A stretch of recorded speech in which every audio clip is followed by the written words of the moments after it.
Bienvenidos a su canal Devocionales Conectados con Dios.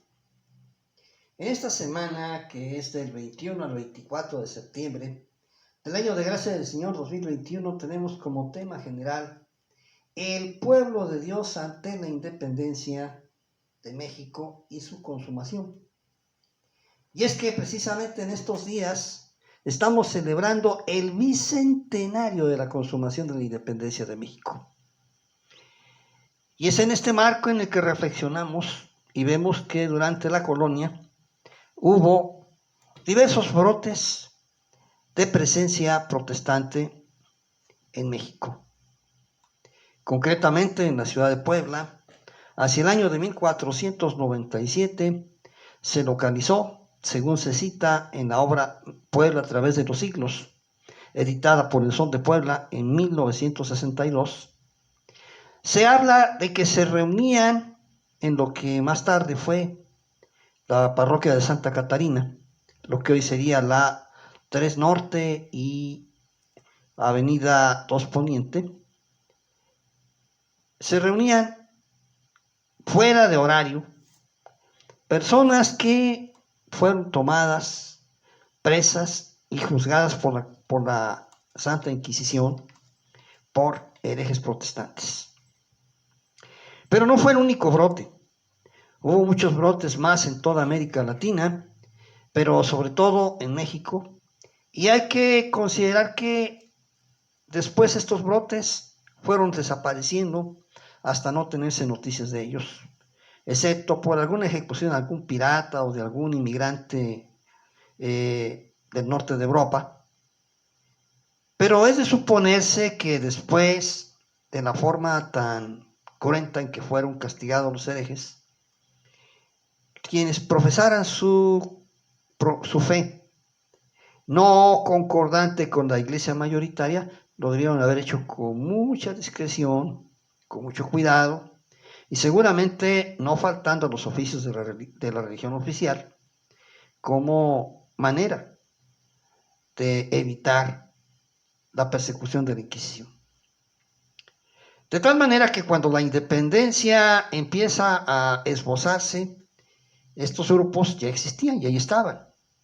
Podríamos hablar de una iglesia en las catacumbas, es decir, escondida, totalmente clandestina, pero que ahí estaba latente. Muy minoritaria quizá, pero presente de todas maneras.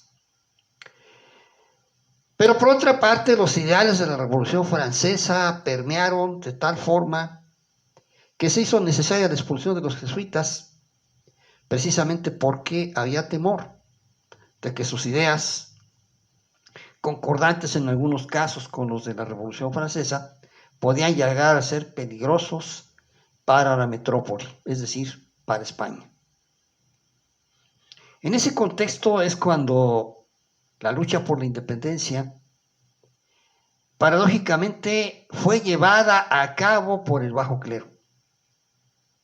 Hombres y mujeres que tuvieron contacto con la Sagrada Escritura a través de la Vulgata Latina, una versión que era la versión oficial de la iglesia mayoritaria de la época, pero que de todos modos, como dice la palabra de Dios, dice el Señor, mi palabra no volverá a mi vacía. No es difícil que en la mente y en el corazón de Morelos, de Hidalgo y de tantos y tantos sacerdotes que participaron como el Padre Cos en la lucha por la independencia, estaba germinando la palabra de Dios. No es de extrañar que la Inquisición también los consideró como herejes y en su momento los excomulgó. ¿Qué tanto habría de herejes en ellos, independientemente de la cuestión política de tener que apoyar a España, quitándole toda autoridad sacerdotal a estos siervos de Dios? ¿Qué tanto habría de verdad en su herejía? Posiblemente más de la que nosotros nos podemos imaginar hoy. El México independiente conoció una lucha desde el mismo inicio de su vida independiente por la libertad de culto. Sin embargo, siempre predominaron quienes promulgaban una sola iglesia para toda la Nueva España, ahora emancipada, llamado México.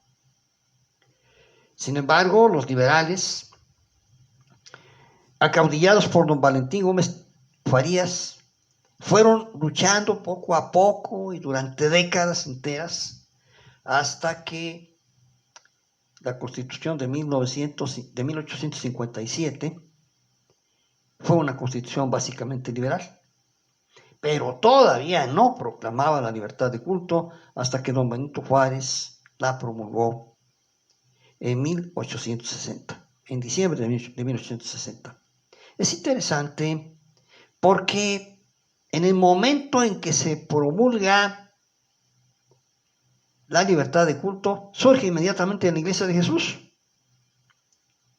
un grupo de sacerdotes que recibieron el mote de los padres constitucionalistas precisamente porque apoyaron la Constitución de 1857, formaron la Iglesia de Jesús. El primer grupo oficialmente protestante en México. Hoy ese núcleo sigue existiendo y ahora se conoce como Iglesia Anglicana en México. Sin embargo, es interesante porque al ver los nombres de las personas que participaban en el movimiento de la Iglesia de Jesús, luego los vamos a encontrar participando en la fundación de las misiones metodistas, bautistas, presbiterianas.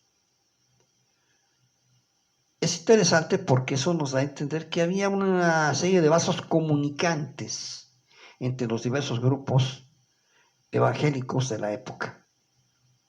Pero dentro de ese contexto podemos entender que estos precursores del Evangelio, que también recibieron inspiración de cristianos de otras latitudes, como Diego Thompson, que a través de las escuelas lancasterianas luchó por la alfabetización del país y trató de fundar la primera sociedad bíblica en México, que se fundó en la década de 1820-1830 y cuyo primer responsable, presidente de la Sociedad Bíblica de México, fue un prohombre de la Reforma, don José María Mora.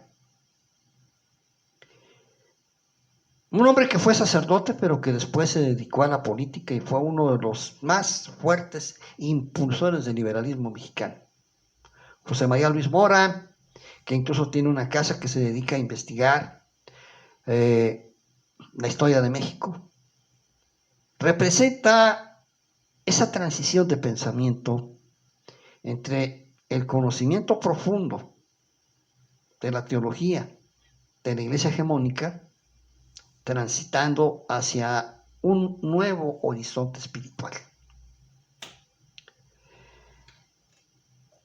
Dice la Biblia, concretamente en Santiago capítulo 1, versículo 17, todo don perfecto y toda buena dádiva desciende del Padre de las luces. La dádiva que Dios dio a los mexicanos con la independencia inevitablemente viene del Señor de la historia. Jehová de los ejércitos es una locución del Antiguo Testamento que quiere decir que es el Dios de la historia, el que va generando en el devenir el cumplimiento de su voluntad con la participación de los hombres de buena voluntad. Como diría el anuncio angelical cuando el Salvador llegó al mundo: gloria a Dios en las alturas y en la tierra paz, buena voluntad para con los hombres. O como diría la Vulgata, ya traducida al español: gloria a Dios en las alturas y en la tierra, buena paz a los hombres de buena voluntad. Estos hombres de buena voluntad fueron movidos por el Espíritu de Dios para luchar por la independencia de México. Dice Gálatas capítulo 5, versículo 13, unas palabras de Pablo que en la Vulgata latina dice: vos enim in libertatem vocati. Una invitación a los mexicanos cuando dice: vosotros pues, hermanos, a libertad fuisteis llamados. Los mexicanos hemos sido llamados a libertad por la gracia de Dios. Perseveremos en ella y aprovechémosla para buscar, encontrar y vivir en Cristo. Padre Celestial, te agradecemos por nuestro país, por nuestro México, por la libertad que vivimos en él de poder adorarte conforme a nuestra conciencia, y te rogamos que con nuestra gratitud acepte nuestro ruego, porque este país cada día esté más cerca de tu palabra, más cerca de ti. En el nombre de Jesucristo lo rogamos y en tu Espíritu Santo. Amén.